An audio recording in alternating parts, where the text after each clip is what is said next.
오늘은 우리 교회가 세워진 지 24년 되는 교회 생일입니다. 1992년 10월 14일 여기서 멀지 않은 상계 1동 1019-18번지에서 3층 25평 되는 데서 월세로 교회가 시작이 됐습니다. 실평수는 20평도 안 되는 교회였습니다. 그리고 오늘까지 횟수로 24년을 맞이합니다. 24년 전이나 지금이나 교회가 없어서 우리 교회를 세운 게 아닙니다. 그때도 교회는 많았어요. 근데 제가 아버님 목사님부터 계속해서 교회를 보면서 우리 교회는 세상에 좀 남다른 교회가 좀 됐으면 좋겠다는 생각으로 교회를 설립을 했습니다. 그리고 24년 동안 우리 교회 표어는 언제나 변하지 않고 한 가지였습니다. 사람을 키우는 교회. 저는 24년을 맞이하여 앞으로 우리 교회가 나가야 할 방향에 대한 말씀을 함께 나누고자 합니다. 이제까지도 24년 동안 성도들의 눈물과 땀과 헌신을 통해 교회가 이루어져 왔지만 앞으로 또 우리가 가야 될 교회가 어떤 모습이어야 되는지, 많고 많은 교회 중에 또 그 교회 한 교회가 아니라 우리만이 갖고 있는 교회, 우리만이 갖고 있는 정체성이 무엇이어야 되는가 말씀을 함께 나눠보려고 합니다. 제주도 올레길이 유명한데 올레길 13코스에는 순례자의 교회라는 교회가 있습니다. 세상에서 가장 작은 교회 중에 하나입니다. 교회는 2.4평입니다. 혼자 들어가면 딱 맞는 교회입니다. 그런데 그 교회를 찾아온 사람들이 이구동성으로 한 고백을 한번 들어보십시오. 순례자의 교회 안을 보고 싶어 문을 여는 순간 갑자기 나는 가진 것이 너무 많다는 사실을 깨달았습니다. 주체할 수 없는 죄책감이 어찌할 바를 몰라 울고 있습니다. 여태까지 한 번도 교회를 가본 적이 없어서 그런지는 몰라도 이런 느낌은 생전 처음입니다. 또 이런 고백도 있습니다. 문을 열고 들어가서 기도하는데 바로 앞에 십자가가 나를 향하고 있는 것처럼 보였습니다. 어떤 곳에서 볼 수 없는 큰 은혜를 받았습니다. 자, 여러분 앉아있는 우리 본당 공간이 100평입니다. 이 100평에서 과연 2.4평보다 더 큰 은혜가 있을 수 있겠는가? 우리가 과연 추구하는 교회는 어떤 교회가 되는가? 신학자 에밀 브루노가 교회에 대한 오해라는 책을 썼습니다. 그 책에서 많은 사람들이 오해하는 교회에 대한 이야기를 쓰고 있습니다. 첫째, 교회는 학교가 아니다. 교회에서 성경을 가르치고 배우기도 하지만 교회는 학교가 아니다. 둘째, 교회는 친교하는 공동체가 아니다. 교회에서 날마다 밥을 먹고 차를 먹고 함께 교제하고 친교하지만 교회는 단지 친교하는 것만은 아니다. 셋째, 교회는 자선단체가 아니다. 교회는 날마다 구제하고 날마다 봉사하지만 교회는 자선단체 기관은 아니다. 넷째, 교회는 때로 독재에 항거하고 불의에 항거하는 저항을 하지만 그런 저항단체는 아니다. 거듭남 없는 용서를 전하는 철학적 기독교가 되면 안 된다. 여러분, 학교 같지만 학교가 아니고, 봉사하지만 봉사기관은 아니고, 친교를 하지만 친교 공동체는 아니고, 사회에 바른 말을 하고 진실을 말하지만 저항기관은 아닌 그 공동체, 그게 바로 교회입니다. 다 그것 이상입니다. 가르치는 것 이상이요, 친교하는 것 이상이요, 그리고 구제하는 것 이상인 교회. 진리가 선포되지만 단지 외침으로 끝나지 않는 교회. 그게 우리가 추구해야 될 교회입니다. 저는 그 교회 공동체의 모습을 오늘 본문 안디옥 교회에서 봅니다. 앞으로 나가야 할 교회, 안디옥에 있던 교회의 모습, 2000년 전의 교회의 모습을 통하여 우리가 나가야 할 교회의 방향을 함께 찾고자 합니다.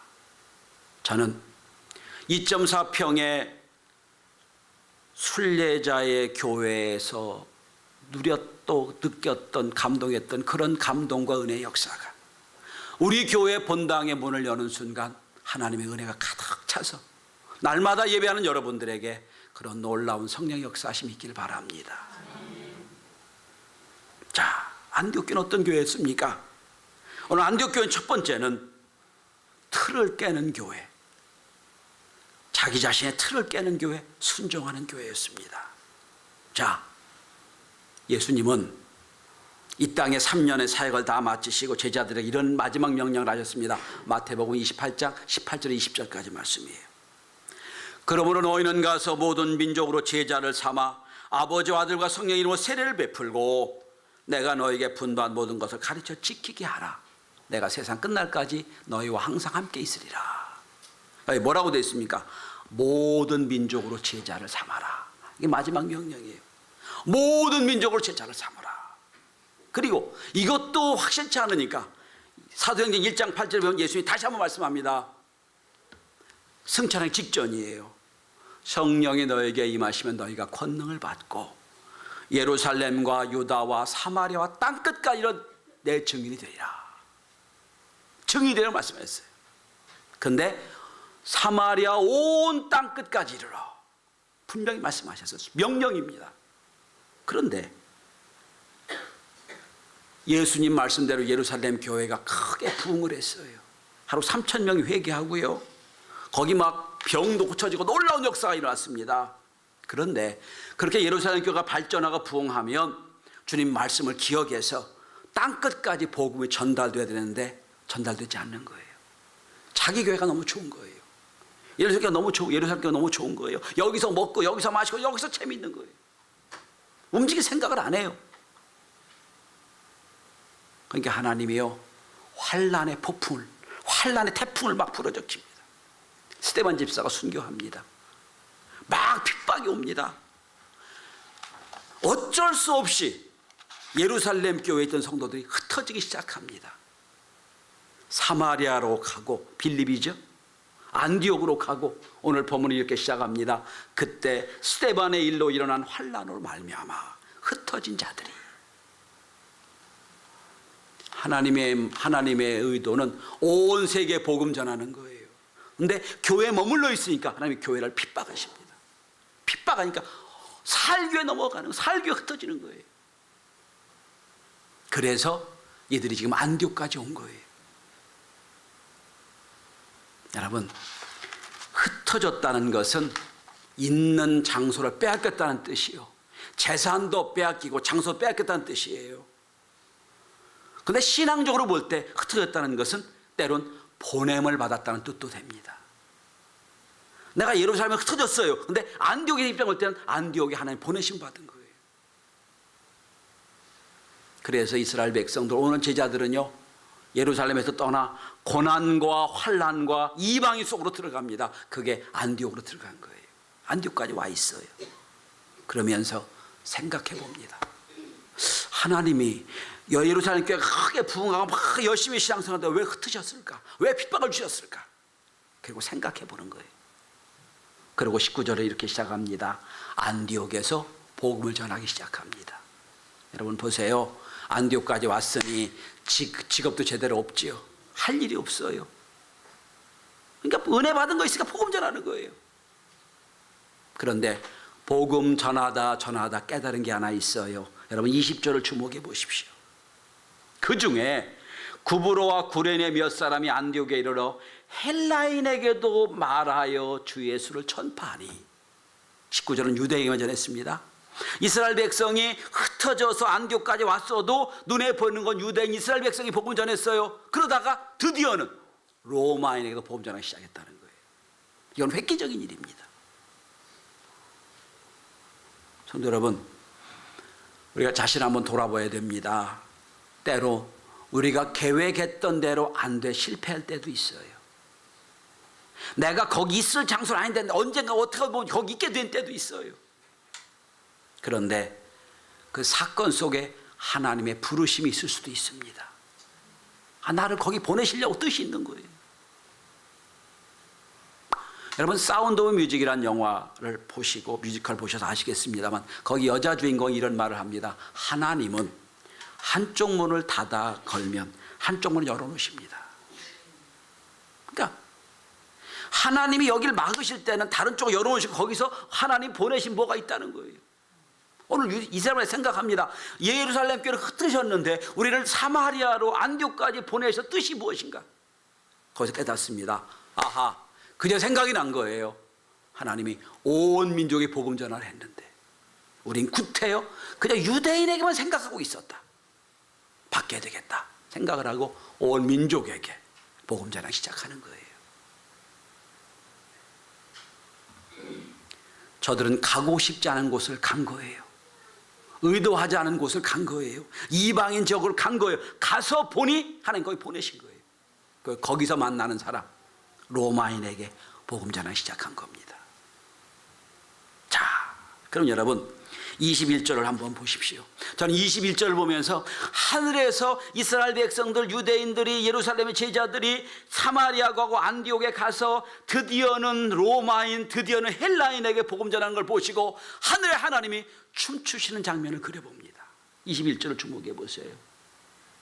주의 손이 그들과 함께 하시매 드디어 여러분 그러니까 21절과 20절과 21절 속에 한 가지 있어요. 주 헬라인에 두고 말하여 주 예수를 전파하니 주의 손이 그들과 함께 하시매.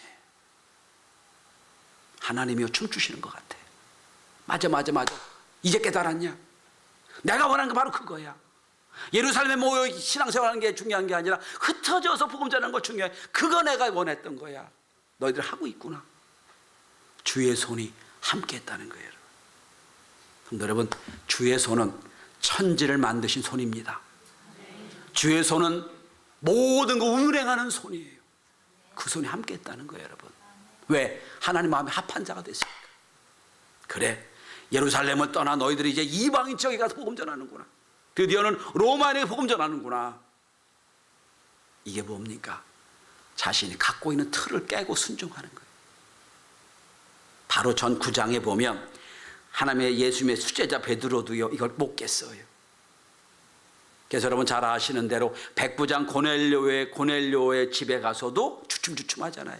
하나님의 가기 전에 여러분 먹을 수 없는 음식을 막 3번 내려보내 주잖아요. 먹어라 못 먹겠다 안 먹겠다 그러니까 하나님이 막 화를 내시잖아요.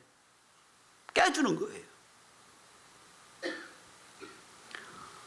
저희 교회가 아직 미자립이었을 때부터 저희는 해외 선교를 했습니다. 캄보디아 고아원을 섬겼고 지금은 여러분 보기에 작은 교회지만 저 우르무째 신학교를 운영하고 있고 또 우리 말레이시아의 원주민 유치원을 운영하고 있고 각지의 복음 역사를 감당하고 있습니다. 왜 그렇습니까? 이 교회 사명이기 때문에 그래요.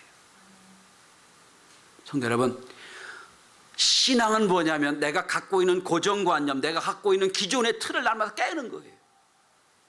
말씀 앞에 내가 부서지는 거, 이 신앙이에요. 오늘 제자들 보세요. 자기 갖고 있는 유대인에게 복음 전하는 거 깨버리잖아요. 그리고 드디어는 이방에 복음 전하는 놀라운 역사가 이룹니다. 여러분 그러니까 십자가 앞에서는 안 된다 하는 말 하지 마십시오. 십자가 앞에서는 못한다 하는 말 하지 마십시오. 우리는 이런 말을 해야 됩니다. 저는 못합니다만 하나님이 하시면 합니다. 전 불가능합니다만 하나님이 시키시면 합니다. 이런 역사가 있을 때 안디옥 교회가 위대한 교회가 된 겁니다. 교회 3.0이라는 책이 있습니다. 교회 1.0, 교회 2.0, 교회 3.0 이렇게 버전을 바꿔놓습니다. 교회 1.0은 예루살렘 교회 이야기, 2.0은 종교개혁을 이룬 후에 중세교회 이야기, 그리고 지금은 3.0이라는 거예요. 근데 그 책에서 이런 말을 하고 있습니다. 세상은 막 눈이 바쁘도록 변화되는데 변화되지 않아 잘마다 도태되는 기관이 있는데 바로 교회다 하는 거예요. 너무 교회가 안 바뀐다는 거예요. 1.0 교회가 안 바뀌어서 하나님이 핍박에 해서 흩어놓았고 2.0 교회 종교개혁 이후에 중세교회가 타락하니까 하나님이 흩어놓으셨고 지금 3.0 교회 다시 한번 갱신이 일어나야 된다는 얘기를 하고 있습니다. 여러분, 우리는 날마다 말씀 앞에 나를 내려놓아야 돼요. 날마다 나를 깨야 됩니다. 날마다 영적인 패러다임 시프트가 일어나는 교회, 그런 성도가 우리 교회 성도가 될 수 있길 바랍니다. 둘째로, 오늘 안디옥 교회는 은혜를 보고 기뻐하는 교회입니다. 은혜를 보고 기뻐하는 교회. 자, 여러분, 예루살렘 교회에서 소문을 듣습니다. 안디옥에 갔던 이스라엘 백성들이 막 복음 전해가지고 막 거기 부흥한다는 소식을 듣고, 거긴 다 평신도니까 안디옥 교회에서 모교에서 사역자를 보냅니다. 그게 누구예요? 바나바예요. 바나바가 가보니 거기 은혜를 보았다라고 돼 있어요. 근데 여러분, 본다고 다 보는 거 아니에요. 사람은 자기 보고 싶은 것만 봅니다. 듣는다고 다 듣는 게 아니라 듣고 싶은 것만 들어요. 어떤 분들은요, 교회 와서 말씀을 안 듣고 남과 속삭이는 얘기를 듣습니다. 그럼 아무 의미가 없어요.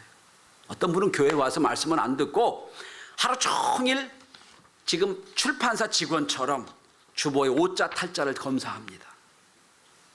이 주보에 지금 두 단어가 잘못되어 있어요. 그걸 보다 은혜 못 받아요. 봐야 될 걸 못 보고 들을 걸 못 듣습니다. 여러분, 은혜가 보입니까? 은혜는 안 보여요. 그런데 성경은 얘기합니다. 오늘 바나바는 은혜를 보았다는 거예요. 은혜를 보았다. 자, 여러분, 그런데 은혜에 민감하면 은혜가 보여요. 은혜를 깨닫게 됩니다. 이게 NIV 영어 성경이 이렇게 되어 있습니다. 은혜의 증거를 보고란, 에비던스란 말을 쓰고 있어요. 은혜의 증거를 보았다 하는 거예요. 여러분, 제가 신방하면 기도 많이 하고 준비된 가정을 들어가면 은혜가 느껴져요. 그런데 그렇지 않은 집에 가면 그냥 쌩한 바람이 불어요. 여러분, 영적으로 또 저기 전에 여러분 개인적으로 보면 느낌이 있지요? 똑같은 거예요, 여러분. 안디옥에 바나바가 가보니 하나님의 은혜의 증거를 많이 봤다는 거예요. 이게 참 중요합니다. 여러분, 지금 예루살렘 교회에서 파송된 사역자 바나바가 안디옥 교회를 갔습니다. 가서 많이 모이는 적개문을 본 거 아니에요. 건물이 있나 없나 크나 작나 본 거 아니에요. 그 교회 성도들이 잘 사냐 못 사냐 본 거 아니에요. 다른 거 본 게 아니에요. 거기 성도들이 얼마나 은혜가 있느냐 봤다는 거예요. 이게 중요한 거예요, 여러분. 교회는 여러분 은혜를 보는 곳이에요. 반대로 여러분, 이스라엘 백성을 가만히 보세요. 이스라엘 백성들이 애굽에서 60만이 이제 출애굽합니다. 출애굽해서 가나안으로 가잖아요. 근데 여러분, 우리가 생각해 보면 이스라엘 백성들은요 40년 계속해서 그들은 은혜를 볼 수밖에 없는 환경에 살아요. 봅시다. 홍해를 건넜지요. 하나님이 건너게 해주셨죠. 낮에는 불기둥, 밤에는 구름기둥, 별기둥 인도해 주세요. 먹을 거 없으니까 만나 매출하게 해주세요. 물이 없으니까 반석에서 물 나게 해주세요. 날마다 은혜요, 날마다. 날마다 은혜를 봐도 부족합니다. 근데 이스라엘 백성들이 날마다 불평과 원망이에요. 매 순간 불평 원망이에요. 어떻게 됐어요, 여러분? 은혜 있을 때 은혜 못 보니까 불평 원망하니까 하나님이요 광야에서 다 죽게 만들어버렸어요. 여러분, 은혜를 볼 줄 아는 눈이 있기를 바랍니다. 우리 성도들이 어떤 걸 보더라도 은혜를 볼 수 있기를 바랍니다. 저는 이 상대적인 궁핍감 속에 사는 시대에 사는 우리들이지만 바나바처럼 늘 은혜를 느끼고 은혜 감사하고 감격하는 은혜가 있길 바랍니다. 우리들은 여러분 볼 때마다 서로 은혜를 받을 수 있어야 돼요. 서로 은혜를 볼 수 있어야 됩니다. 그럴 때 은혜가 더 충만하게 됩니다. 마틴 루터는 이런 말을 했습니다. 종교개혁자. 만일 하나님이 나에게 온 세계를 지배할 수 있는 능력을 주신다면 나는 아마 2-3시간 지나지 못해서 이런 악한 세상을 때려 부셨을 것이다. 그러나 하나님은 그렇게 하지 않으신다. 그냥 참으신다. 왜냐? 하나님은 사랑이시기 때문이다. 여러분, 죄를 보면 금방 어떻게 엎으시고요. 하나님은 사랑이세요. 은혜를 볼 수 있기를 바랍니다. 저는 우리 교회 성도들에게 참 감사합니다. 제가 참 부족한 사람인데 그래도 참고 은혜를 봐준 여기까지 온 거 아니에요. 내보내지 않고, 그죠? 목사님 순종을 얼마나 감사해요. 자, 우리 교회 성도들이 은혜를 볼 때 안디옥교회처럼 되는 거예요. 자, 옆 사람을 한번 지극히 한번 보십시오. 은혜가 있지요? 인사합시다. 은혜가 있습니다. 은혜를 보면 은혜가 보인다니까요. 자, 하나님의 교회는 은혜를 보는 눈을 키우는 곳이고, 은혜를 보며 은혜를 누리는 곳이고, 그럴 때 은혜가 더 충만한 곳이 되어야 됩니다. 자, 세 번째입니다. 자, 안디옥 교회는 자기 갖고 있는 기존의 틀을 깨서 순종했고요. 안디옥 교회는 은혜를 보았고요. 그리고 세 번째로 사람을 세우는 교회였습니다. 사람을 키우는 교회였어요. 자, 지금 예루살렘 교회에 큰 골칫거리가 생겼어요. 무슨 골칫거리입니까? 아니, 불과 얼마 전까지만 예수 믿는 사람을 잡아 죽였던 사울이라는 사람이 잡아 죽인 정도가 아니라 아주 자기가 열심을 다하여 체포영장을 받아가지고 스데반 집사를 죽였던 그 사람이 회개했다는 거예요. 돌아섰다는 거예요. 그런데 아무도 믿을 수가 없어요. 아니, 불과 얼마 전까지만 해도 예수 그렇게 핍박했던 사람이 회개하고 돌아왔다는 거예요. 아무도 믿어주질 않아요. 그러니까 이들이 뭐 합니까? 여러분, 이 사울이 3년 동안 아라비아 광야에 가서 훈련을 받아요. 그래도 안 불러줘요. 아무도 안 불러줘요. 그러니까 할 수 없으니까 이제 고향 다소로 내려갔어요. 내려가서 지금 운둔하고 있는 겁니다. 그 능력 있는 사람이 운둔하고 있어요. 이걸 바나바가 들었어요. 그리고 1년 목회하다 보니까 이 안디옥 교회가 너무 좋은 교회니까 자기 혼자 목회하기 힘들 것 같아요. 그래서 그 아무도 믿어주지 않은 사울을 찾아서 사울 고향 다소까지 갑니다. 다소까지 가서 사울을 데리고 안디옥 교회로 와요. 그리고 1년 동안 함께 목회를 합니다. 목회를 하면서 사울이 1년 과정 동안 목회 인턴십을 경험하는 거예요. 그 1년의 과정을 끝내고 사울이 바울로 바뀌고 이제 선교사 파송을 받습니다. 그리고 13장 넘어가면 이제 바울이 선교사 파송되는 장면이 나와요. 그 1년이라는 과정 동안 바나바와 함께 목회하는 그 과정 동안 사울이 놀라게 바뀝니다. 변화됩니다. 그리고 새로워지는 거예요. 여러분, 묻혀있던 바울, 아무도 믿지 못했던 바울, 바나바가 그를 끌어줍니다. 함께 목회를 해요. 그리고 그를 세워줍니다. 그에게 영향력을 줍니다. 그에게 말씀을 심어주고 그를 훈련시킵니다. 그리고 난 다음에 그가 불세출의 기독교 영웅이 됩니다. 그게 바울이에요. 그럼 보십시다. 바나바의 입장에서 볼 때는 묻혀져 있고 인정받지 못한 바울을 끌어다가 위대한 사람 만든 거 아니에요? 사람을 세우는 거 아니에요? 우리 교회가 24년 동안 우리 교회 아마 평생의 표가 안 바뀔 거예요. 사람을 키우는 교회. 오늘 안디옥 교회가 사람을 키우는 교회가 아닙니까? 세상은 능력 있는 사람을 뽑아다가 능력을 쓰고 나면 버려버립니다. 그게 세상이에요. 교회는 아닙니다. 부족하지만 연약하지만 그를 데리고 세우고 믿음의 사람 만드는 게 교회예요. 자꾸 교회가 세상처럼 돼버립니다. 능력상 얼마나 많은지 몰라요. 그러나 그게 교회가 아니에요. 교회는 부족하지만 연약하지만 그를 세워서 함께 목회하고 함께 키우고 함께 세우고 하나님의 위대한 사람 만드는 거예요. 여러분, 여기서 또 생각해 봐야 됩니다. 바나바가 그렇게 믿음이 좋아가지고 사울을 데리고 와서 목회하려고 데려와도 안디옥 교회가 싫어하면 할 수가 없어요. 안디옥 교회 인정해 주지 않으면 할 수가 없잖아요. 혼자 목회하는 게 아니니까. 그런데 눈에 보이지 않지만 이 안디옥 공동체가 다 인정해 주는 거예요. 함께 믿어주는 거예요. 그리고 목회하는 겁니다. 그래서 그 1년 동안 사도 바울이 엄청난 훈련을 받습니다. 13년 넘어가서 그가 선교사 파송되는 거예요. 성도 여러분, 전 우리 교회가 그렇게 사람을 날마다 키우는 교회 만들 수 있길 바랍니다.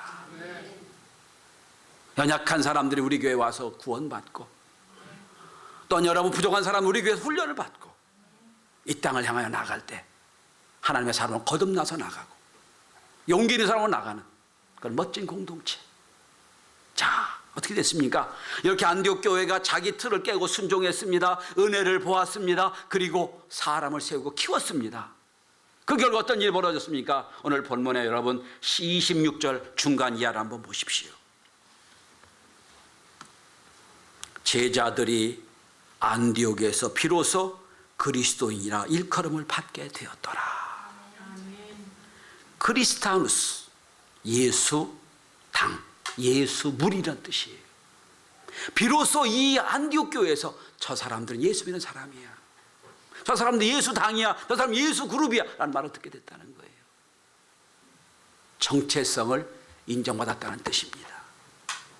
전 우리 교회 성도들이 다 이런 은혜가 있길 바랍니다. 우리 교회에서 교회에 들어왔다 나갔다 할 때 성도들이 보면서 야, 저 사람 참 진짜 예수 믿는 사람이야, 예수 닮네, 예수 믿는 것처럼 믿네, 이런 고백.